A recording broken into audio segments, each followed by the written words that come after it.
2025 జనవరి 1 నుంచి ఈరోజు 31 నైట్ మనం ఆఖరి గడియల్లో ఉన్నాం. ఇప్పటి వరకు కూడా దేవుడు తన ఉచితమైన కృపచేత మనల్ని కాచి కాపాడిన దేవుడై ఉన్నాడు. ఆమేన్.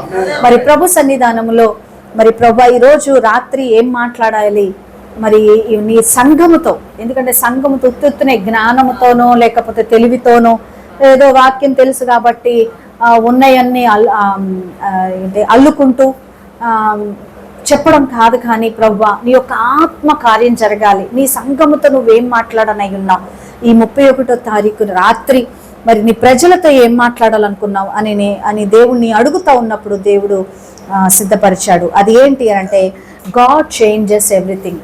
దేవుడు అన్ని మార్చగలిగిన దేవుడు, సమస్తము ఆయనకి సాధ్యమే. ఆమేన్. హల్లెలూయా. God can do everything or God can change everything. అంటే ప్రతి పరిస్థితిని కూడా తల్లకిందులు చేసి దేవుడు నూతనమైన కార్యాలు మన జీవితంలో చేయగలడు అనే విషయాలను దేవుడు మాట్లాడడానికి ఇష్టపడుతున్నాడు. ఆమేన్. హల్లెలూయా.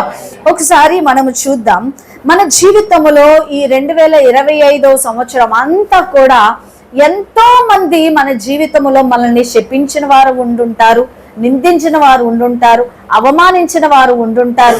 మన జీవితంలో మనం ఇలాంటి ఎదుర్కొంటామా? నా మట్టుగా అయితే నేను అసలు నా జీవితంలో నేను ఎదుర్కొనే పరిస్థితులు నేను ఎదుర్కొంటాను అని కూడా నేను గెస్ చేయనటువంటివి నేను ఎదుర్కొన్నాను. సో నా జీవితంలో ఇది ఇలాగానే వినిన తర్వాత నేను షాక్ అయిన పరిస్థితులు నాకున్నాయి. సో ఇలాంటి పరిస్థితుల్లో నాలాగా కృంగిపోయి కృషించిపోయి లేకపోతే బాధపడే స్త్రీలు కానీ పురుషులు కానీ చాలా మంది ఉండుంటారు. అయితే దేవుని ప్రియమైన బిడ్డలారా, అకస్మాత్తుగా కొన్ని విషయాలు మనం విన్నప్పుడు అది మనము జీర్ణించుకోలేం. అయితే దేవుడు ప్రతి పరిస్థితిని అననుకూలమైన పరిస్థితిని అనుకూలపరిచే దేవుడై ఉన్నాడు మన దేవుడు. ఆమేన్. మొట్టమొదటిగా దేవుడు మన యొక్క శాపాలను ఆశీర్వాదంగా మార్చే దేవుడై ఉన్నాడు. God can change curses into blessing. ఒకసారి మనం చూద్దాం. ఉదాహరణకి 2 సమూయేలు గ్రంథము 16వ అధ్యాయము 2 సమూయేలు గ్రంథము 16వ అధ్యాయము 1వ వచనాన్ని మనం చూసినట్లయితే, దావీదు కొండ శిఖరం అవతల కొంచెము దూరము వెళ్ళిన తర్వాత మెఫీబోషేతు సేవకుడైన సీబా గంతలు కట్టిన 2 గాడిదలను తీసుకొని వచ్చెను. 200 రొట్టెలను, 100 ద్రాక్ష గెలలను, 100 అంజూరపు అడలను, ద్రాక్షరసపు తిత్తి 1 వాటి మీద వేసి ఉండెను. 2వ వచనం, రాజు ఇవి ఎందుకు తెచ్చితవని సీబాను అడుగుగా, సీబా గాడిదలు రాజు ఇంటి వారికి ఎక్కుటకును, రొట్టెలు అంజూరపు అడలను పనివారు తినుటకును, ద్రాక్షరసము అరణ్యమందు అలసట నొందిన వారు త్రాగుటకును తెచ్చితిమనగా, రాజు నీ యజమాని కుమారుడు ఎక్కడ ఉన్నాడని అడిగెను. అందుకు సీబా, చిత్తగించుము, ఈవేళ ఇజ్రాయేలీయులు తన తండ్రి రాజ్యమును తనకి తిరిగి ఇప్పింతురు అనుకొని అతడు యెరూషలేములో నిలిచి ఉన్నాడు. అందుకు రాజు చదవాలి, మెఫీబోషేతు కలిగినదంతయు నీదే అని సీబా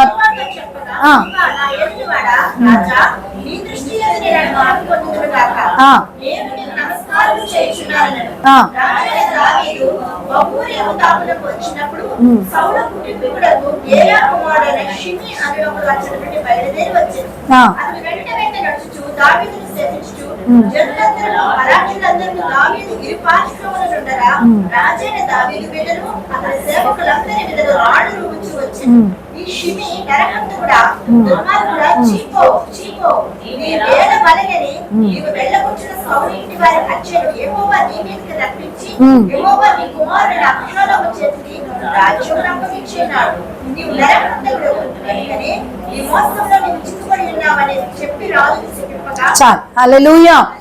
ఇక్కడ మరి ప్రయాణమై దావీదుతో పాటు బలాఢ్యులు వెళ్తున్నారు. ఎవరెవరు వెళ్తున్నారండి? బలాఢ్యులు వెళ్తున్నారు. కొండ శిఖరము అవతల కొంచెం దూరము ఇంకా వెళ్తా ఉన్నారు. చాలా వారితో పాటు తీసుకెళ్తా ఉన్నారు. ఎందుకు వీళ్ళ అరణ్యములోనికి ఈ బలాఢ్యులతో పాటు ఈ యొక్క దావీదు వెళుతున్నాడు అని అంటే, అబ్షలోము అనే తన కుమారుడు, దావీదు యొక్క కుమారుడు అబ్షలోము మరి దావీదును చంపటానికి మరి తరుముతూ ఉన్నాడు. దావీదును తరుముతుంటే ఈ దావీదు ఎటువంటి పరిస్థితుల్లో ఉన్నాడంటే, గొలియాతును చంపగలిగిన ఆ దావీదు, అప్పటికే కొన్ని దేశాల మీద విజయం పొందిన దావీదు, దేవుని యొక్క అభిషేకము కలిగిన దావీదు, దేవుని యొక్క హృదయానుసారుడు అనే చక్కటి సాక్ష్యము కలిగిన ఈ దావీదు ఒకవేళ చంపాలి అనుకుంటే అబుషలోముని ఈజీగా చంపేయగలడు. ఎందుకంటే వాక్యం సెలవిస్తుంది, దావీదే గొప్ప బలాఢ్యుడైతే దావీదుతో పాటు శూరులు బలాఢ్యులు ఉన్నారట, వాళ్ళు కూడా దావీదుతో పాటు అరణ్యంలోకి వెళ్ళిపోతున్నారంట. అప్పుడు ఈ యొక్క సీబా అనే యొక్క ఈయన ఏం చేస్తున్నాడంటే, అయ్యో నువ్వు మాకు సీబా ఏమంటున్నాడంటే, మేమైతే చంపేస్తాము కదా, ఏంది ఇది ఇట్లా పరిగెత్తటం ఏంటి, అసలు మనం చేత కాదా, మన వయసు ఎంత, అబ్షలోము వయసు ఎంత, మన వయసు ఎంత అని కొంత కాన్వర్జేషన్ వాళ్ళకి జరుగుంటది. అయినప్పటికీ కూడా దావీదు అన్నాడు, లేదు లేదు, నా కుమారుడంటే నాకు చాలా ఇష్టం, నా చేత్తో నా కుమారుణ్ణి చంపలేను, అలా అని అతన్ని నేను శపించను లేను, అతన్ని చంపను లేను అని చెప్పి దావీదే పారిపోతున్నాడు అక్కడి నుంచి. ఇక ఆయనతో పాటు బలాఢ్యులు కూడా వాళ్ళు వెళ్ళిపోతున్నారు. వెళ్ళిపోతుంటే మధ్యలో షిమి అనే వ్యక్తి కనిపిస్తున్నాడు. ఏం పేరండి అతని పేరు? షిమి. చూద్దాం ఈ షిమి ఏం చేస్తున్నాడు అని అంటే, షిమి ఏం చేస్తాడంటే, జనులందరూ బలాఢ్యులందరూ దావీదు ఇరుపార్శ్వములో ఉండగా రాజైన దావీదు మీదను అతని సేవకులందరి మీదను రాళ్ళు రువ్వుచు ఏం చేస్తారట, రాళ్ళు రువ్వుచున్నాడు. ఒక్కడే. ఎవరెవరు ఉన్నారు అక్కడ? బలాఢ్యులు ఉన్నారు, దావీదు ఇరుపార్శ్వములో ఉన్నారు, సేవకులందరూ ఉన్నారంట. చాలా మంది దావీదు వెనకాల ఉంటే అతడు అవతల నుంచి ఏం చేస్తాడంటే రాళ్ళు రువ్వుచున్నాడంట. ఒక్కొక్క రాయి వేస్తున్నాడు, దావీదుకి తగిలేలాగా, సేనాధిపతులకు తగిలేలాగా, బలాఢ్యులకి తగిలేలాగా. అంటే ఎవరి మీద పడినట్టది? దావీదు మీద పడినట్టు. ఇప్పుడు దావీదు మీదకి ఏం చేస్తున్నాడు? రాళ్ళు రువ్వుతున్నాడు. దావీదు చేసిందేంటి ఇంతకీ? అబ్షలోముని చంపకుండా అబ్షలోము నుంచి పారిపోతా ఉన్నాడు. ఎందుకు అనంటే తన కుమారుడు గనక మధ్యలో ఇరుక్కుపోయాడు. మనసు కొన్నిసార్లు పిల్లలు మనల్ని ఎంత కసిరినా మరలా పిల్లల మీద ప్రేమే ఉంటది తప్ప మనం వాళ్ళ యొక్క చావును మనము కోరుకోం, వారు నాశనం అయిపోవాలని అస్సలు కోరుకోం. అయితే దేవుని ప్రియమైన బిడ్డలారా, రాళ్ళు రువ్వుతున్నారు. మన జీవితంలో కూడా మనం అనుకోని పరిస్థితుల్లో రాళ్ళు వేసేవాళ్ళు చాలా మంది ఉండుంటారు. కొన్ని మాటలు ఎలా ఉంటాయంటే షార్పర్ దెన్ వెపన్స్ అన్నమాట. కొంతమంది మాట్లాడుతున్నప్పుడు, రాళ్ళు వేస్తున్నప్పుడు, ఒక్కొక్క మాటని గుండె మీద కొడుతూ ఉన్నప్పుడు ఆ మాటలు పొదునైన వెపన్స్ కంటే దారుణంగా గుండెను గాయం చేస్తాయి. అనవసరమైన రాళ్ళు విసురుతా ఉన్నాడు. విసరడం మాత్రమే కాదు, ఇంకా ఏం చేస్తున్నాడంట ఈ షిమి? ఏమంటున్నాడు? నరహంతకుడా, దుర్మార్గుడా. ఏమంటున్నాడా? ఎవరిని? దావీదుని అంటున్నాడు. నరహంతకుడా నువ్వు. ఎవరితన్ని ఎందుకు అంటున్నాడు? సౌలు కుటుంబాన్ని నువ్వు చంపేశావు కదా అంటున్నాడు. ఆ సౌలు కుటుంబాన్ని ఎవరు చంపారు, ఏం చంపారు, ఎవరు దించారు, ఆ యొక్క రాజ అభిషేకం అతని నుంచి ఆ దేవుని ఆత్మ ఎలా ఎడబాసింది, ఇవన్నీ అతనికి తెలుసా? తెలీదు. తెలియకుండా ఏమన్నాడు? దుర్మార్గుడా, నరహంతకుడా. చాలా సార్లు మన కోసం మనకి తెలియకుండానే చెడ్డగా మాట్లాడే ప్రజలు మన కోసం ఉంటుంటారు. ఏమన్నాడు? చీపో. ఎవరిని మాట్లాడుతాడు? గొలియాతుని చంపిన దావీదు చక్రవర్తితో, దేవుని చేత అభిషేకము పొందిన దావీదు చక్రవర్తితో మాట్లాడుతున్నాడు. ఒక సామాన్యమైన వ్యక్తి. అతను ఏమన్నాడంటే, చీపో, నీ వేళ వలనని నీవు వెళ్ళగొట్టిన సౌలు ఇంటి వారి హత్యను యెహోవా నీ మీదకి రప్పించి, యెహోవా నీ కుమారుడైన అబ్షలోము చేతికి రాజ్యమును అప్పగించి ఉన్నాడు. నీవు నరహంతకుడు గనుకనే నీ మోసములో నీవు చిక్కుబడి ఉన్నావని అని రాజుని చెప్పిస్తున్నాడంట. నీ యొక్క ఉచ్చులో నువ్వే పడ్డావు అని చెప్పిస్తున్నాడు. సత్యము ఎవరికి తెలుసు? దేవుడికి తెలుసు. షిమికి తెలుసా? తెలీదు, కానీ ఎంత దారుణంగా అవమానిస్తున్నాడు. దేవుని ప్రియమైన బిడ్డలారా, మన జీవితంలో కూడా మనల్ని శపించే ప్రజలు ఉంటారు, మన నాశనాన్ని కోరుకునే ప్రజలు ఉంటారు. సత్యము తెలిసి తెలియక నిందలు వేసి, రాళ్ళు వేసి, రువ్వి, చిప్పో నరహంతకుడా, దుర్మార్గురాలా అని వాళ్ళు ఉంటారు. అలాంటి శాపాలు ఎన్నోసార్లు మనం పడుతూనే ఉంటాం. నువ్వు ఎలాగైపోవాలి, నువ్వు అలాగైపోవాలి అనే ప్రజలు చాలా మంది ఉంటారు మన జీవితంలో కూడా. అయితే దావీదు జీవితంలో శపించేవాడు ఉన్నాడు. వాడు శపిస్తుంటే అప్పుడు దావీదు ఏమంటున్నాడు చూద్దాం. సెరూయ కుమారుడైన అభిషయ్ అభిషయ్ ఏమంటున్నాడంటే, ఈ చచ్చిన కుక్క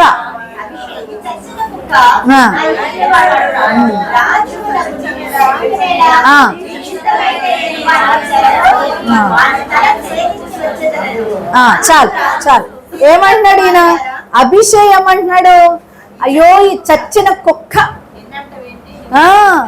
బ్రతికిన కుక్క అంటే పోనీ అనుకోవచ్చు, అంటే ఎలా పోలుస్తున్నాడు అంటే ఈడు చచ్చిన కుక్కడు. ఈ చచ్చిన కుక్క ఈ రాజువైన నీ మీద ఇలాంటి మాటలు మాట్లాడతాడా? ఒక్కసారి నాకు సెలవిమ్ము, నేను వెళ్ళి వాడి తలకై నరికి నేను తీసుకొస్తా. ఈ షిమ్మి ఎంత నా చేతిలో. కొన్నిసార్లు మనం మాటలు వింటూ ఉంటాం. మనల్ని శపించే వాళ్ళను, వలా అయిపోవాలను, విలా అయిపోవాలని శపించే వాళ్ళ మాటలు వింటూ ఉంటాం. కొన్నిసార్లు తిరిగి మాట్లాడేయాలనిపిస్తుంది. అయితే యుద్ధం దేవునికి ఇవ్వటం అనేది చాలా ప్రాముఖ్యమైనది. మనము ఏం చేయగలం? హల్లెలూయా. చేయగలిగే శక్తి ఉన్నా కొన్నిసార్లు మౌనం అనేది దేవుని ఆశీర్వాదాన్ని మనకు తీసుకొస్తుంది. ఆమేన్. దేవుడే చూసుకుంటాడు. ఆమేన్. అయితే దావీదు ఎంతో చక్కటి జవాబిస్తున్నాడు.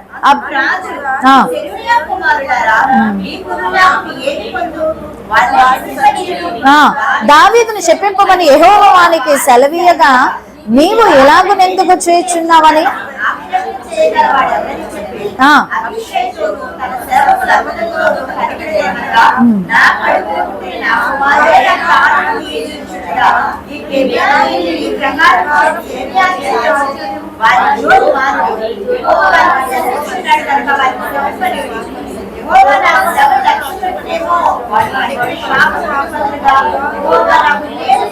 చాలు. హల్లెలూయా, హల్లెలూయా.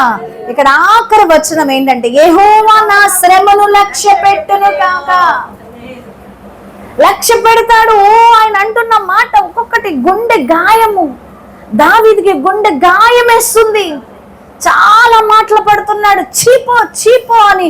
ఒకడు చచ్చిన కుక్క వలె వాడు దావీదు చక్రవర్తిని అంటున్నాడు. అప్పుడు దావీదు రాజుగా ఉన్నాడు కదా, ఎంతో మందిని జయించాడు, ఎన్నో రాజ్యాలను జయించి చక్రవర్తిగా ఉన్న ఆయన అంటున్నాడు, యెహోవా నా శ్రమ లక్ష్య పెట్టును, వాడు పలికిన శాపమునకు బదులుగా యెహోవా నాకు మేలు చేస్తాడు. హల్లెలూయా, హల్లెలూయా. దావీదుకు తెలుసు, మన మీద శపించిన ప్రతి శాపాన్ని దేవుడు ఈ రాత్రి ఆశీర్వాదముగా మార్చునుగాక. దావీదు మీదకి శాపము విసిరాడు షిమి, కానీ దేవుడు ఆ శాపాలను ఆశీర్వాదంగా మార్చాడు. ఓ శపించని ఒక్క శాపం ఇచ్చాడు అనుకో, ఒక్క ఆశీర్వాదమే టర్న్ అవుతుంది. 100 శాపాలు ఇస్తే 100 ఆశీర్వాదాలు వస్తాయి. హల్లెలూయా. ఆయన నా హృదయ గాయాన్ని లక్ష్య పెట్టునేమో, ఆయన నాకు మేలు చేస్తాడు అంటున్నాడు. కొన్నిసార్లు యుద్ధము ఎవరిది? యెహోవాదే. ఈ రాత్రి కాల సమయమున మీరు 2026 సంవత్సరములోనికి వెళుతుండగా 2025లో అనేక మంది ఒకవేళ ప్రజలు మిమ్మల్ని శపించారేమో, మీరు ఇలాగైపోవాలి అలాగైపోవాలి అని శపించుంటారేమో, కానీ ఆ శాపాలను ఈ రాత్రి దేవుడు ఆశీర్వాదములుగా మార్చడానికి ఇష్టపడుతున్నాడు. దేవుడు మన మీదకు వదిలిన ప్రతి శాపాన్ని, చాలా శాపాలు అలాగన్నారని, దేవుని ప్రియమైన బిడ్డలారా, దేవుడు ప్రతి శాపాన్ని ఆశీర్వాదంగా మార్చబోతున్నాడు. ఆమేన్. దేవుని ప్రియమైన బిడ్డలారా, సంఖ్యాకాండము 23వ అధ్యాయం మరో వ్యక్తిని మనం చూస్తున్నాం. దేవుడు శాపాలను ఎలాగ ఆశీర్వాదంగా మారుస్తాడో మరో ఉదాహరణ మీకు చూపించడానికి నేను ఇష్టపడుతున్నాను. సంఖ్యాకాండం 23వ అధ్యాయం 11-12 వచనాలను మనం చదివితే, అంతటా బాలాకు బిలాముతో, నీవు నాకేమి చేసితివి? నా శత్రువులను శపించుటకు నిన్ను రప్పించితిని. చాలు, హల్లెలూయా. ఈ బాలాకు రాజు బిలామును పిలుస్తున్నాడు. ఏమని? ఇజ్రాయేల్ మోయాబీల రాజీన ఈయన ఏమంటున్నాడంటే, ఇజ్రాయేల్ని శపించు అని ఎంతో మరి డబ్బులు ఇచ్చి, బంగారం ఇచ్చి, ఎన్నెన్నో గిఫ్ట్లు ఇచ్చి ఎవరిని పిలిపించుకున్నాడు? బిలామును పిలిపించుకున్నాడు. ఇప్పుడు ఈ బిలాం ఏం చేస్తున్నాడు? బిలాము పని ఏంటి? ఇజ్రాయేలుని శపించటం, ఇజ్రాయేలుని శపించటం. చాలా మంది ఇళ్ళ మీదకి వచ్చి కొంతమంది ఎలాగైపోవాలి, అలాగైపోయి, మీ పిల్లలు ఎలాగైపోతారు, అలాగైపోతారు కదా. ఏం పర్వాలా, ప్రతి శాపం ఆశీర్వాదంగా మారునుగాక. ఆమేన్. సో బిలాం అంటున్నాడు, బిలాముతో బాలాకు అంటాడు, అయ్యో మిమ్మల్ని శపించడానికి పిలిస్తే, ఇన్ని గిఫ్ట్లు ఇచ్చి, ఇన్ని డబ్బులు ఇచ్చి, ఎంత బంగారం ఇచ్చి మిమ్మల్ని శపించడానికి పిలిస్తే నువ్వేంటయ్యా ఆశీర్వదిస్తున్నావు వీళ్ళని? హల్లెలూయా. ఏంటి ఆశీర్వదిస్తున్నావు? నువ్వు వీళ్ళని పూర్తిగా దీవిస్తున్నావేంటి? 12, అందుకు అతడు, యెహోవా నా నోట ఉంచిన దాన్ని నేను శ్రద్ధగా పలకవద్దా అని ఉత్తరం ఇచ్చాను. హల్లెలూయా. యెహోవా నా నోటెమ్మట పెట్టిందేమో దీవెన, నేను ఇక్కడికి వచ్చి ఖచ్చితంగా నేను శపించేస్తా. ముందుకు వెళ్ళిపోతున్నాడు. కుడు అదేంటది, ఈస్ట్ వైపు, వెస్ట్ వైపు, నార్త్ వైపు, సౌత్ వైపు, అన్ని వైపులు తిరిగి శపించేయాలని చూస్తున్నాడు. కానీ ఎటు తిరిగినా దీవెనలే వచ్చేస్తున్నాయి నోటెమ్మట. అప్పుడు బాలాకు రాజు, ఏంటయ్యా నువ్వు శపించకుండా దీవిస్తున్నావంటే, యెహోవా నా నోటెమ్మట పెట్టిందే తప్ప దేవుడు నాలుకను కూడా ట్విస్ట్ చేయగలడు. ఎవరైతే నిన్ను నిందించారో, ఎవరైతే నిన్ను శపించారో, ఎవరైతే నిన్ను అవమానించారో, ఎవరైతే నిన్ను గాయపరిచారో వాళ్ళ నోటి మీద నుంచే దేవుడు నీకు దీవెన ఇప్పించగలడు. ఆమేన్. మంచి సాక్ష్యం ఇప్పించగలడు. ఆమేన్. అయితే 17వ వచనంలో మనం చూసినట్లయితే, అప్పుడు బిలాము రాజు ఏమంటున్నాడో, బిలాము ప్రవక్త ఏమంటున్నాడో తెలుసా? అక్కడ ఒక వచనం చెప్తున్నాడు, 17వ వచనం. ఆయనను చూచుచున్నాను గాని ప్రస్తుతం ఉన్నట్లు కాదు, ఆయనను చూచుచున్నాను గాని సమీపమున ఉన్నట్టు కాదు. నక్షత్రము యాకోబులో ఉదయించును, రాజదండము ఇజ్రాయేలు నుండి లేచును, అది మోయాబు ప్రాంతములను కొట్టును, కలహ వీరులందరినీ నాశనము. ఎవరి కోసం చెప్తున్నాడు? యేసు క్రీస్తు కోసం చెప్తున్నాడు. హల్లెలూయా. యాకోబులో నక్షత్రం పుట్టును. ఎవరి నక్షత్రం? యేసు క్రీస్తు ప్రభువారు. ఓ మోయాబీలు అనుకుంటున్నారు ఇజ్రాయేలుని శపిస్తే చక్కగా బాగుంటది అనుకుంటుంటే, ఈ శాపం బదులు ఈ బిలాం అంటున్నాడు, ముందుల ఫ్యూచర్ లో జరగబోయే యేసు క్రీస్తు యొక్క ప్రవచనం ఇచ్చి ఆయన మీ అందరి ప్రాంతములను, కలహ వీరులందరినీ నాశనం చేస్తాడని. శాపం ఇప్పుడు ఎవరికి వచ్చింది? మోయాబీలకు వచ్చింది. సో మన నాశనం కోరుకునే ప్రజలు ఉన్నారు, కానీ దేవుడు వారి నోటెంబట పలుకుతున్న శాపాలన్నిటినీ యేసు నామములో మనకి ఆశీర్వాదంగా మార్చును కాక. ప్రతి ఒక్క శాపము మన జీవితంలో ఎవరెవరైతే మనల్ని శపించారో ఆ శాపాలన్నీ యేసు నామములో ఆశీర్వాదములుగా మార్చబడును గాక. దేవుడు మనల్ని ఆశీర్వదించును గాక. ప్రతి శాపపు మాట యేసు నామములో కొట్టివేయబడును గాక. దేవుని యొక్క ఆశీర్వాదాలు మనము రుచి చూద్దుము గాక. ఆమేన్. రెండవదిగా, మన నిందను రెట్టింపు ఘనతగా మార్చే దేవుడై ఉన్నాడు. ఆమేన్. చూద్దాం. యెషయా గ్రంథము 61వ అధ్యాయము 7వ వచనాన్ని మనం చూసినట్లయితే, యెషయా గ్రంథము 61:7. మొట్టమొదటిగా శాపాన్ని ఆశీర్వాదంగా మార్చే దేవుడు. నీ అవమానముకు ప్రతిగా రెట్టింపు ఘనత నొందుదు, నిందకు ప్రతిగా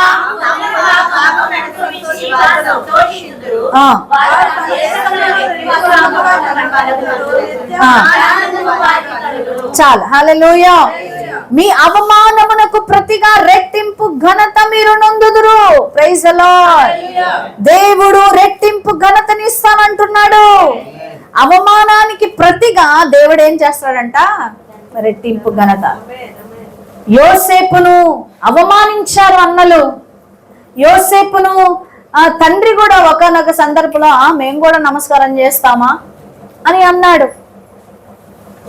అందరు అన్నల చేత తృణీకరించబడిన వాడు యోసేపు, అవమానించబడిన వాడు. అన్నలందరూ కూడా యోసేపు చావును కోరుకున్న వాళ్ళే. చావు గోతులో పడేస్తే ఆ తర్వాత మరి ఎక్కడో తెలియని ప్రాంతాలకు వెళ్ళిపోయాడు. ఒక దాసీగా, ఒక పనివాడిగా, ఒక సేవకుడిగా పనులు చేసుకుంటూ అభిషేకించబడిన దైవ సేవకుడు, ఇజ్రాయేలు యొక్క కుమారుడుగా ఉన్నటువంటి యోసేపు మరొక ఇంటిలో పనివాడిగా పనులు చేసుకుంటున్నాడు. దేవుని ప్రియమైన బిడ్డలారా, అంత అవమానము పొందిన యోసేపును దేవుడు రెట్టింపు ఘనతకు, హల్లెలూయా, రెట్టింపు ఘనత, మరలా ఆ యొక్క సింహాసనము మీద ఆ యొక్క యోసేపు కూర్చున్నప్పుడు అన్నలు వచ్చారు. అన్నలు వచ్చినప్పుడు దాని తర్వాత యోసేపే మా తమ్ముడే ఇతను అని తెలిసిన తర్వాత వారు ఎంతగానో కౌగులించుకొని ఏడ్చిన పరిస్థితి. దేవుని ప్రియమైన బిడ్డలారా, మనల్ని అవమానించిన వారి ఎదుటనే దేవుడు మనకి రెట్టింపు ఘనతనిస్తాడు. రెట్టింపు ఘనతనిస్తాడు. దేవుని వాక్యం సెలవిస్తుంది, నిందకు ప్రతిగా తాము పొందిన భాగం అనుభవించిన వారు సంతోషింతురు, వారు తమ దేశములో రెట్టింపు భాగమునకు కర్తలగుదురు, నిత్యానందము వారికి కలుగును. నీవు ఎంత అవమానం పొందితే అంతగా వారి ఊరిలోనంట, ఆ దేశములోనంట రెట్టింపు భాగమును కర్తలగుదురు, నిత్యానందము వారికి కలుగును. సమూయేలు అంటున్నాడు, వీళ్ళేనా కొడుకులు, ఇంకెవరన్నా ఉన్నారా అని అంటే అసలు యెష్షయి ఆ యొక్క దావీదును తీసుకురాలేదు. సమూయేలు అనుకుంటున్నాడు మొదటి కొడుకేమో అనుకుంటున్నాడు. దేవుడు అంటున్నాడు, నువ్వు పై రూపాన్ని చూడొద్దయ్యా, ఇంకా పిలువు అంటున్నాడు. దావీదు అందరి చేత తృణీకరించబడిన వాడు. మొన్న చెప్పాను, నా తల్లి కుమారులకు నేను అసహ్యునైతిని. ఓ తృణీకరించబడిన వాడు, అవమానించబడిన వాడు. దేవుని ప్రియమైన బిడ్డలారా, దేవుడు అంటున్నాడు, నిందకు ప్రతిగా రెట్టింపు ఘనతను అనుగ్రహించే దేవుడు. ఆమేన్. ఒకసారి చూద్దాం జకరియా గ్రంథము 9వ అధ్యాయం 12వ వచనం. బంధకములలో పడియుండియు నిరీక్షణ గల వారలారా, మీ కోటను మరలా ప్రవేశించుడి, రెండంతలుగా మీకు మేలు చేసేదనని నేడు నేను మీకు తెలియజేయుచున్నాను. ఎన్నంతల మేలు చేస్తానన్నాడు? రెండంతలుగా మేలు. ఎన్ని నిందలు మీరు పడ్డారో, ఎన్ని అవమానాలు మీరు పడ్డారో, ఎన్ని శోధనలు గుండా మీరు వెళ్ళారో, వాటన్నిటిని రెట్టింపు ఘనత దేవుడు మీకు 2026 సంవత్సరంలో ఇవ్వబోతున్నాడు. ఆమేన్. God will bless you in a double portion. దేవుడు రెండంతలుగా రెట్టింపు ఘనతను మనకిస్తాడు. ఆమేన్. మన నిందకు ప్రతిగా దేవుడు మనకిస్తాడు. ఇర్మియా గ్రంథం 31వ అధ్యాయం 9వ వచనాన్ని మనం చూసినట్లయితే, వారు ఏడ్చుచూ వచ్చెదరు, వారు నన్ను ప్రార్థించుచుండగా. ఇర్మియా 31:9. వారు ఏడ్చుచూ వచ్చెదరు, వారు నన్ను ప్రార్థించుచుండగా నేను వారిని నడిపించుదును. వారు తొట్రెళ్లకుండా చక్కగా పోవు బాటను నీళ్ల కాలువల యొద్ద వారిని నడిపింతును. ఇజ్రాయేలుకు నేను తండ్రిని కానా, ఎఫ్రాయిము నా జ్యేష్ఠ కుమారుడు కాడా. హల్లెలూయా. వారు ఏడ్చుచూ వచ్చెదరు, వారు నన్ను ప్రార్థించుచుండగా. మనం దేవుని సన్నిధానంలోకి కొన్ని బాధలు ఉన్నప్పుడు, మనసు గాయమైనప్పుడు ఏం చేస్తాం? ఏడుస్తూ వస్తాం. ఎవరైనా అవమానిస్తే, అయ్యా నన్ను ఇట్లా అవమానించారయ్యా, నన్ను ఇట్లా నిందించారయ్యా, నన్ను ఇట్లా హింసించారయ్యా, అయ్యా నా గుండె గాయమైపోతుందయ్యా. నా డైరీ నిండా అయ్యే ఉంటాయి. ఒకనొక సందర్భంలో నా డైరీలో నేను రాసుకున్నది ఏంటి అని అంటే, ఒకనొక సందర్భంలో అదొక రకమైన భయం వచ్చేసింది, నాకు భయం ఆవరించింది. ఒకరోజు ఒక్కదాన్ని నేను పడుకుంటే ఒక తెల్లటి వస్త్రాలు వేసుకున్నాడు, కానీ అతన్ని చూస్తే నాకు చాలా భయంగా ఉంది. అతని చేతిలో ఎట్లా చాలా బరువైన ఆయుధం ఒకటి ఉంది. ఆ ఆయుధము ఒక్కసారి అదే రాడ్ లాగా ఉంది, రాడ్ గట్టిగా ఉంది. మనిషి కూడా చాలా బలంగా ఉన్నాడు. ఆ రాడ్ పెట్టి కొడితే మాత్రం ఒక్క దెబ్బకి చచ్చిపోతాడు మనిషి. సో అలాంటి వ్యక్తి ఇప్పుడు కాదు, స్టార్టింగ్లో అన్నమాట. అయితే ఆ రాడ్ తీసుకుని లోపలికి వచ్చి హాల్లో నుంచొని నా ఇంకా చూస్తున్నాడు కొట్టడానికి. ఒక్కదాన్నే ఉన్నా, వణుకుపోయాను, వణుకుపోయా లిటరల్గా. కళ్ళు తెరిచి చూసే ధైర్యం లేదు నాకు. లిటరల్గా ఎలా ఉందంటే, వ్యక్తి వచ్చేసాడు, ఇప్పుడు నేను ఈ అబ్బాయిని ఎట్లా ఎదుర్కోవాలి, అది అసలు నేను కళ్ళు మూసుకుంటే కళ్ళల్లో కనిపిస్తుంది, అది తెలియట్లేదు నాకు. లిటరల్గా ఆ అబ్బాయి వచ్చేసాడు, ఇప్పుడు ఆ కర్ర పట్టుకొని, అదే ఆ ఇనప రాడ్ పట్టుకొని నన్ను కొడతాడు. అప్పుడు లెగిసి బైబిల్ గుండెకి హత్తుకొని ఏడ్చానండి, మామూలుగా ఏడవలేదు. ఏడ్చి ఏడ్చి ఏడ్చి బుక్ తీసుకొని రాసుకున్న, ప్రభువా నాకు భయం వేస్తుంది, ఈ రాత్రి ఎలా గడుస్తుంది. కళ్ళు ఇలా తెరిచి ఎక్కిళ్ళు పెట్టి ఏడ్చి భయం వేస్తుంది లిటరల్గా. నా బుక్ ఇలా ఓపెన్ చేసుకొని, ఏదైనా బుక్ ఓపెన్ చేసుకొని రాసుకున్న ఈ బుక్, దాంతోనే ఆ భయంతోనే ఓపెన్ చేసా ఈ బుక్. మే నెలలో 17వ తారీఖున, యేసయ్య నాకు చాలా భయం వేస్తుంది, పిచ్చి కళలు వస్తాయి, ఏం జరుగుతుందో నాకు తెలియట్లేదు, నాకు చాలా ఆందోళనగా ఉంది, నాకు అప్పుడు తల బద్దలైపోతుంది, బ్యాక్ పెయిన్ వచ్చేస్తుంది, ఏం చేయాలో తెలియట్లేదు, అసలు నాకున్న ఈ భయం తీసేయి అని గట్టిగా ప్రార్థన చేసుకుని ఓపిక బుక్లో రాసుకుంటున్నాను. ఇదేంటంటే, ఈ డైరీ ఏంటంటే my open heart talk with God, నా దేవుడితో మాట్లాడుకునే పుస్తకం అది. చాలా అన్నమాట, వణికిపోయాను, అంతే షివర్ అయిపోయాను. ఇక ఆ మిడ్నైట్ ఎవరికి ఫోన్ చేయాలో కూడా నాకు అర్థం కాలేదు. దేవుని ప్రియమైన బిడ్డలారా, ఎందుకు ఈ విషయాన్ని చెప్తున్నా అంటే, కొన్నిసార్లు మనం ఎదుర్కోలేనటువంటి పరిస్థితులు మనం ఎదుర్కోవాల్సి వస్తుంది. నిందకు ప్రతిగా దేవుడు రెట్టింపు ఘనతనిస్తాడు. ఆ రాత్రే ఆఖరి రాత్రి అండి, ఇంకెప్పుడు నాకు భయమే లేదు. తర్వాత తెల్లారి మా పెద్దక్కకి ఫోన్ చేస్తే, అమ్మ అంతా తైలం వేసి ప్రార్థన చేయి, ఒక పెద్ద శోధన నుంచి దేవుడు నిన్ను తప్పించబోతున్నాడు, అపవాది నిన్ను ఏమో చెయ్యాలనుకొని వచ్చాడు, కానీ దేవుడు నిన్ను తప్పిస్తాడమ్మా, నువ్వు అధైర్యపడొద్దు అని చెప్పి అందరు కూడా నాకు వీడియో కాల్లో, తమ్ముడు అందరు కూడా నాకు ప్రార్థన చేశారు. ఆ తర్వాత రాత్రి నుంచి దేవుడు అలాగ నిద్రించాడు. ఆమేన్, హల్లెలూయా. దేవుని ప్రియమైన బిడ్డలారా, కొన్నిసార్లు కొన్ని పరిస్థితుల గుండా మనం వెళ్తున్నప్పుడు ఏందో ఆందోళన, ఏందో భయాలు, ఏమేమో ఉంటాయి. కానీ దేవుడు అంటున్నాడు, మన ప్రతి ఒక్క అవమానానికి 2 అంతల మేలును దేవుడు దయచేస్తాడంట, రెట్టింపు ఘనతను దేవుడు మనకిస్తాడంట. మీరు ఏడ్చుచూ వచ్చెదరు, వారు నన్ను ప్రార్థించుచుండగా నేను వారిని నడిపించెదను. ఆమేన్. మనము ఏడుస్తాము. అయితే అదే సమయంలో మనం ఏం చేయాలంట?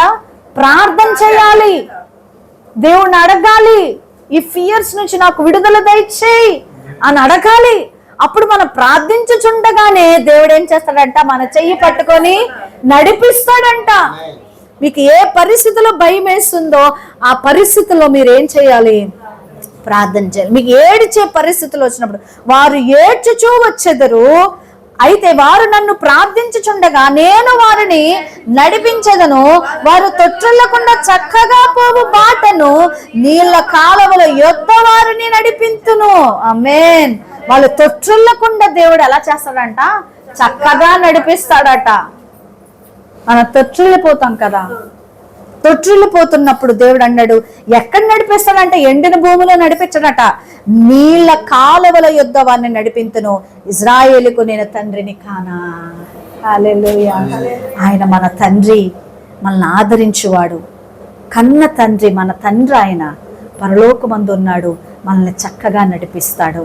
మన అవమానమునకు ప్రతిగా రెట్టింపు ఘనతను దేవుడు మనకిస్తాడు. 2026 సంవత్సరములో 2025లో మనం పొందిన ప్రతి శాపమునకు 2026 సంవత్సరములో దేవుని యొక్క ఆశీర్వాదం మనం పొందుదుముగాక. 2025లో పొందిన అవమానానికి 2026లో రెట్టింపు ఘనత మనం పొందుదుముగాక. ఆమేన్. 3వదిగా మన కన్నీళ్లను ఆనంద బాష్పాలుగా మార్చగలిగిన దేవుడు. God can change our tears into testimony. మన కన్నీళ్లను సాక్ష్యముగా మార్చి ఆనందాన్ని మనకి ఇవ్వగలడు. కీర్తనలు 30వ అధ్యాయము 5వ వచనం. కీర్తనలు 35. ఆయన కోపము నిమిష మాత్రముండును, ఆయన దయ ఆయుష్కాలమంతయు నిలుచును. సాయంకాలం ఏడ్చు వచ్చి చాలు. సాయంకాలమున ఏడ్పు వచ్చి రాత్రి ఉండినను ఉదయమున సంతోషము కలుగును. చప్పట్లు కొట్టి ప్రభువునా. ఎన్ని రాత్రులు ఏడ్చుంటారు, ఎన్ని రాత్రులు ఏడ్చుంటారు నాకు తెలియదు. ఎన్ని రాత్రులు నిరాశతో పడుకొని ఉంటారు నాకు తెలియదు. ఎన్ని రాత్రులు ఉదయం అసలు ఏం జరగబోతుందో తెలియదు. రాత్రి ఏడ్చి రాత్రంతయు అలా ఉన్నా దేవుడు ఉదయాన్నే పోయి వచ్చును నా జీవితంలో జరిగింది. ఆమేన్. ఈ జీవితంలో జరిగిందండి. అసలు దేవుడు నమ్మదగిన దేవుడు ఆయన. ఓ ఎక్కిళ్ళు పెట్టి ఏడ్చి తెల్లారి అసలు ఇది మనుషులు చేసేది కాదు, ఏది కూడా దేవుడు చేస్తాడు. ఆ రాత్రికి రాత్రి ఆందోళన ఎక్కడ పరిగెత్తాలో అర్థం కాదు. ఒకవేళ గబుక్కునే ఏదన్నా అయింది, అనారోగ్యం వచ్చింది, ఎక్కడ పరిగెత్తాలో తెలియదు. రాత్రంతా పడిగాడుపులు కాస్తుంటాం. కానీ తెల్లారికి దేవుడు మన నోటమ్మట సంతోషాన్ని కలగచేసే దేవుడు. చప్పట్లు కొట్టి ప్రభునామాన్ని ఘనపరుద్దాం. ఓ రాత్రంతా ఏడుపును తెల్లారికి దేవుడు ఏం చేస్తాడంట? సంతోషంగా మారుస్తాడంట. చూద్దాం. యోహాను రాసిన సువార్త 16వ అధ్యాయము 20వ వచనాన్ని మనం చూసినట్లయితే, యోహాను 16:20. మీరు ఏడ్చి ప్రలాపింతురు గాని లోకము సంతోషించును, మీరు దుఃఖింతురు గాని మీ దుఃఖము సంతోషమగునని మీతో నిశ్చయముగా చెప్పుచున్నాను. ఆమేన్. హల్లెలూయా. మీరు దుఃఖింతురు గాని మీ దుఃఖమును సంతోషమగునని మీతో నిశ్చయముగా చెప్పుచున్నాను. హల్లెలూయా. మీరు దుఃఖిస్తారు కానీ మీ దుఃఖాన్ని దేవుడు సంతోషంగా మారుస్తాడంట. హన్నా అలాగే ఏడ్చిందండి. అసలు హన్నా పాట చదివారా మీరు బైబిల్లో? అమ్మో, అసలు హన్నా పాట ఒకటి, మరియమ్మ గారి పాట ఒకటి, ఎవరన్నా ట్యూన్ కడితే బాగుండమ్మా అనిపించింది. ఎంత అద్భుతమైన పాటలు రాశారు వాళ్ళు. అయితే ఈ యొక్క హన్నా కూడా బైబిల్ గ్రంథంలో మరి ఎంతో ఏడ్చింది. పిల్లలు లేరని. భర్త ప్రేమగా చూసుకుంటున్నాడు, భర్తలో లోపం ఏమి లేదు, భర్త చాలా ప్రేమగా చూస్తున్నాడు. పెనిన్న పిల్లల కంటే కూడా హన్నాను బాగా చూస్తున్నారు. కానీ హన్నాకి పిల్లలు లేరని దుఃఖము ఎక్కువైపోయింది, బాగా ఏడుస్తూ ఉంది. అందుకని 1 సమూయేలు గ్రంథం 1వ అధ్యాయము 10వ వచనంలో మనం చూస్తే హన్నా ఏం చేస్తుందంట? బహు దుఃఖాక్రాంతురాలై వచ్చి యెహోవా సన్నిధిని ప్రార్థన చేయొచ్చు, బహుగా ఏడ్చుచు. హల్లెలూయా, హల్లెలూయా. బహుగా ఏడుస్తుందంట, బహుగా దుఃఖిస్తుంది. కానీ దుఃఖము ఎక్కడ తీసుకొస్తుంది? దేవుని సన్నిధానానికి తీసుకొచ్చి ఏడ్చుచు ప్రార్థన చేస్తుందంట. 11వ వచనం. సైన్యములకు అధిపతి యెహోవా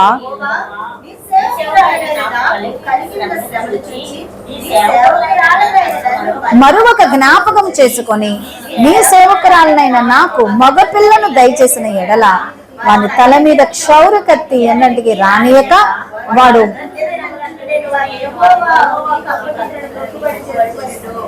ఆమె యెహోవా సన్నిధిని ప్రార్థన చేయుచుండగా ఏలి ఆమె నోరు కనిపెట్టుచుండెనుట చాలు. హల్లెలూయా, హల్లెలూయా. దేవుని ప్రియమైన బిడ్డలారా, ఈ వచనములలో మనము హన్నా యొక్క దుఃఖాన్ని చూస్తున్నాం. పిల్లలు లేరని ఎంతో బాధపడుతుందండి. అయితే ఆమె గర్భాన్ని మూసినవాడు కూడా దేవుడే. ఎప్పుడు తెరవాలో అప్పుడే, ఎప్పుడు సమర్పణ వస్తుందో అప్పుడే తెరుస్తాడు. సమర్పణ రావాలి. అప్పుడు దాకా సమర్పణ రాలేదేమో, ఇక ఒక రోజు అనుకుంటుంది ఇక దేవుడు నాకు ఇస్తే ఆ బిడ్డను దేవుడికి. ఇప్పుడు వచ్చింది లైన్లో కనుక్కున్నాడు దేవుడు. హల్లెలూయా. ఆమె బహుగా దుఃఖించుచు ఏడుస్తుందంట. ఆఖరికి యాజకుడు ఏమనుకుంటున్నాడంటే ఇక మొత్తురాలైపోయిందేమో అనుకుంటున్నాడు. అంతగా ఏడ్చి ప్రార్థన చేస్తుంటే 19వ వచనం.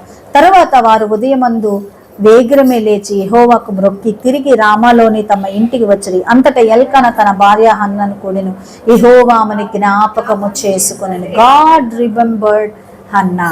ఆమేన్. దేవుడు హన్నాని జ్ఞాపకం చేసుకున్నాడు. జ్ఞాపకం చేసుకుని ఒక చక్కటి బిడ్డను కలగ చేస్తున్నాడు. ఆమేన్.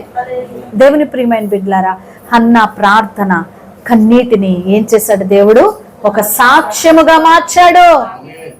కన్నీటిని సాక్ష్యంగా మార్చే దేవుడు, మన దుఃఖాన్ని సంతోషంగా మార్చే దేవుడు. ఎప్పుడైతే మన హృదయము గుండె ఏడుస్తూ ఉంటుందో దేవుడు దాన్ని ఒక సాక్ష్యముగా మార్చడానికి ఇష్టపడుతున్నాడు. మన కన్నీటి ప్రార్థనకు దేవుడు జవాబిస్తాడు. నేను మీకు తండ్రిని కానా అంటున్నాడు. ఆయన మన తండ్రి. మన దుఃఖాన్ని సంతోషంగా మార్చే దేవుడిని మనం సేవిస్తున్నాం. ఒకవేళ 2025లో ఏ ఏ విషయాల్లో మీరు దుఃఖించారో దేవుడు ఈ దుఃఖం అంతటిని 2026లో సంతోషంగా మార్చబోతున్నాడు. ఆమేన్. హల్లెలూయా. కీర్తనల గ్రంథము 126వ కీర్తన 126వ కీర్తన 5వ వచనాన్ని మనం చదువుదాం. కన్నీళ్లు విడిచుచు విత్తువారు సంతోషకాలములతో పంట కోయను. హల్లెలూయా. 6వ వచనం, పిడికెడు విత్తనములు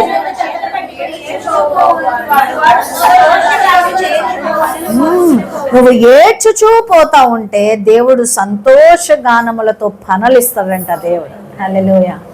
సంతోషగానములతో పనలిస్తాడంటే ఆశీర్వదిస్తాడు. ఆశీర్వదించి నిన్ను అభివృద్ధి పరుస్తాడు. నీ దుఃఖం ఆయన అర్థం చేసుకోవట్లేదని అనుకోవద్దు. ఏ ఏ విషయాల్లో నువ్వు వేచి ఉన్నావో, ఏ ఏ విషయాల్లో నువ్వు బాధపడి ఉంటావో, ఏ ఏ విషయాల్లో నువ్వు ప్రభు సన్నిధానంలో గోజాడు ఉంటావో, ఏ ఏ విషయాల్లో ప్రభు పాదాలు పట్టుకొని ప్రభువా నీవు తప్ప ఇంకా వేరే శరణ్యం లేదని దుఃఖించి ఉంటావో, దేవుని ప్రియమైన బిడ్డ, ఈ రాత్రికాల సమయం దేవుడు మనతో మాట్లాడుతున్నాడు. ఈ 2025లో ఏ విషయమైతే నువ్వు ఏడ్చి ఏడ్చి ఏడ్చి రాత్రి ఏడ్చి అలాగే ఉన్నావేమో, తెల్లారికి నీ నోటంటే సాక్ష్యం ఇస్తున్నాడు దేవుడు. సంతోషాన్ని పెడుతున్నాడు దేవుడు. నువ్వు ఏడ్చుచూ ఒకవేళ విత్తనాలు విత్తుతే దేవుడు సంతోషగానులతో పంటను పనలు కోసేటువంటి సంతోషాన్ని దేవుడు నీకు ఇస్తాడు. నిన్ను అభివృద్ధి పరుస్తాడు, నిన్ను ఆశీర్వదిస్తాడు. ఈ రాత్రికాల సమయమున ఈ యొక్క ఆశీర్వాదం ఎవరి చేతిలో ఉన్నదంటే దేవుని చేతిలో ఉండి ఉన్నది. ఎలాగ దేవుడు మనల్ని దీవించగలడు, ఎలాగ దేవుడు మనల్ని ఆశీర్వదించగలడు ఒకసారి చూద్దాం. హెబ్రీలకు రాసిన పత్రిక 12వ అధ్యాయం 2వ వచనాన్ని మనం చూసినట్లయితే, హెబ్రీలకు రాసిన పత్రిక 12:2,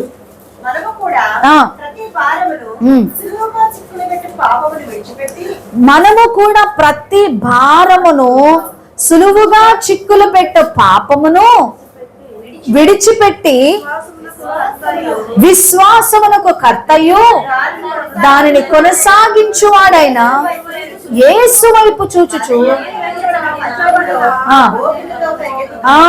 పరుగు పందెంలో ఓపికతో. దేవుని ప్రియమైన బిడ్డలారా, ఏదన్నా చిన్న కష్టం వస్తే ఈ దేవుడు ఏం చేశాడు అని ప్రశ్న వద్దు. ఏదైనా కష్టం వస్తే, ఏదైనా మరి అనానుకూలమైన పరిస్థితులు నువ్వు ఎదురైనప్పుడు దేవుడు ఎందుకు నా జీవితంలో ఇలాంటి ఎలా చేశాడు అనే ప్రశ్నలు వద్దు. కానీ ఏమో దేనికి ఎలా చేశాడు, ఎందుకు ఆ షిమ్మి చెప్పిస్తున్నాడో చెప్పించని. యెహోవా సెలవిస్తేనే కదా ఆడు కూడా చేసేది, చేయని. ఒకవేళ ఆయన నా కష్టాన్ని జ్ఞాపకం చేసుకొని ఆ శాపాన్ని మేలుగా మార్చగలడేమో. హల్లెలూయా. కాబట్టి ఎన్ని శాపాలైతే అన్ని ఆశీర్వాదాలు. ఒక్కటే శాపం అనుకో, ఒకటే ఆశీర్వాదం. 100 శాపాలైతే 100 ఆశీర్వాదం. హల్లెలూయా. మన శాపాన్ని ఆశీర్వాదంగా మార్చే దేవుడు మన దేవుడు. మన కన్నీటిని సాక్ష్యముగా మార్చే దేవుడు మన దేవుడు. మన నిందకు ప్రతిక రెట్టింపు దీవెనను మనకు అనుగ్రహించదు.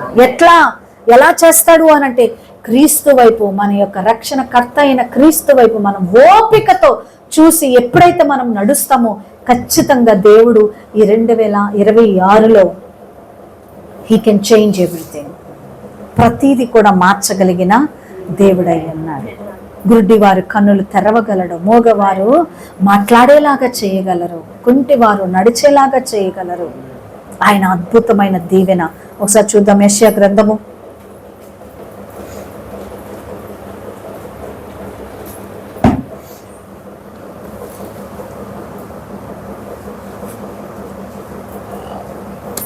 యెషయా గ్రంథము ఒకసారి చూద్దాం.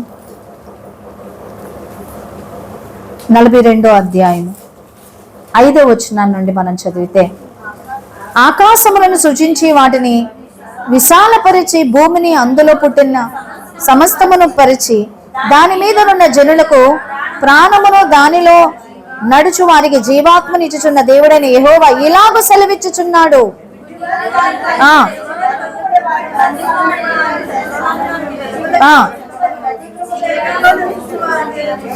చీకటిలో నివసించు వారిని బందీ గృహములో నుండి వెలుపలికి రప్పించుటకును యెహోవానగు నేను నీతి విషయములో నిన్ను పిలిచి నీ చెయ్యి పట్టుకొని ఉన్నాను. నిన్ను కాపాడి ప్రజల కొరకు నిబంధనగాను అన్య జనులకు వెలుగుగాను నిన్ను నియమించి ఉన్నాను. చప్పట్లు కొట్టి ప్రభు నామాన్ని గణపరుద్దాం. హల్లెలూయా. చూడండి, ఆయన వాక్యం సెలవిస్తుంది, గ్రుడ్డివారు కన్నులు తెరుచుటకు బంధింపబడిన వారిని చెరసాల నుండి వెలుపలికి రప్పిస్తాడట.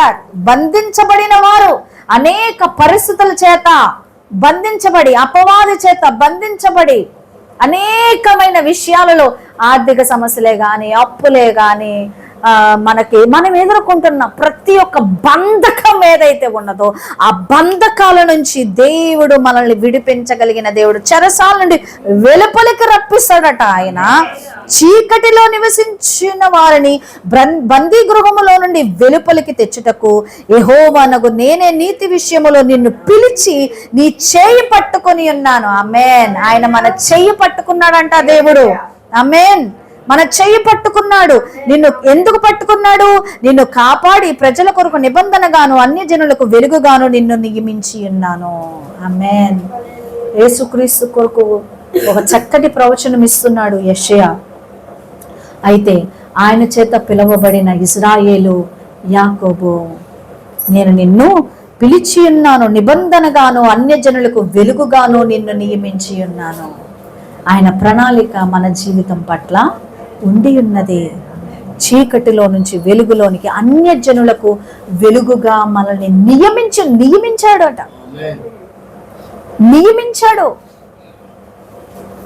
నియమించడం అంటే ఒక పనికి నియమిస్తారు. నేను ఎప్పుడు ఏదైనా ఒక పని చెప్పాను అనుకో, ప్రత్యేకంగా ఈ పిల్ల ఆ పనికి నేను నియమించానంటే తనే జవాబు ఇవ్వాలి. దేవుడు అన్య జనులకు వెలుగుగా మనల్ని నియమించాడట. ఈ రాత్రికాల సమయమున దేవుడు అన్యజనులకు వెలుగుగా నిన్ను నియమించి ఉన్నాడు. ఓ గొప్ప సాక్షిగా నిన్ను వాడుకోబోతున్నాడు. ఈ 2025లో ఏవైతే శాపాలు ఉన్నాయో అవి 2026లో ఆశీర్వాదంగా మార్చబడనుగా. ఏదైతే అవమానం ఉన్నదో రెట్టింపు ఘనతగా మార్చబడనుగా. ఏదైతే దుఃఖము రాత్రంతా ఏడ్చామో ఇగో 2026లో దేవుడు సంతోషముగా ఒక సాక్ష్యముగా మార్చునుగాక. ఆయన వైపు చూద్దాం. దేవుడు అన్య జనులకు వెలుగుగా మనల్ని నింపాడు. చెరసాల బందీ గృహములో నుంచి బయటికి వెలుపలికి ఆయన చెయ్యి పట్టుకొని మనల్ని నడిపించే దేవుడు అయి ఉన్నాడు. కాబట్టి రాత్రికాల సమయమున నిరీక్షణ కలిగి ఉందాం. అవును, దేవుడు చేస్తాడు. ఏమో ఆ సంవత్సరం అలాగే ఈ సంవత్సరం కూడా అలాగే ఉంటుంది. No no no no, you should have faith. ఆమేన్. ఎలాగ ఉందా అలాగే ఉందా. నా జీవితంలో నేను చాలా ఛాలెంజెస్ ఫేస్ చేశాను. 2024లో దేవుడు బ్రాహ్మణ్ గూడెం స్థలం ఇచ్చాడు. 2025లో దేవుడు ఇల్లు ఇచ్చాడు. 2026లో చూద్దాం. ఆమేన్. ఆమేన్. దేవుడికి నేను అదే అడిగాను. నేను you blessed me in 2024, you blessed me in 2025 and also please bless me in 2026. నేను సాక్ష్యం చెప్పాలి ప్రభువా. నేను అడుగుతున్నాను, విశ్వాసంతో అడుగుతున్నాను. నా శక్తి నా సామర్థ్యాన్ని బట్టి కాదు, నీ యొక్క శక్తిని బట్టి, నీ బలాన్ని బట్టి, నీ సామర్థ్యాన్ని బట్టి నేను అడుగుతున్నాను ప్రభువా. నాకున్న ఒకటే ఒక ఆశ ఏంటి, 2026కి ఏదైనా ఫస్ట్ రిక్వెస్ట్ ఏంటంటే కాకరపుర సంఘం చర్చ్. దేవుని ప్రియమైన బిడ్డలారా, ఎందుకు ఈ విషయాలు చెప్తున్నా? అయితే దేవుడు నన్ను ఆశీర్వదించాడు, కానీ ఎన్నో అవమానాలు, ఎన్నో అసలు లెక్కలేను, చెప్పలేను. కానీ ప్రతి దాంట్లో నేనైతే చెప్పగలను, యేసయ్యా అంతే.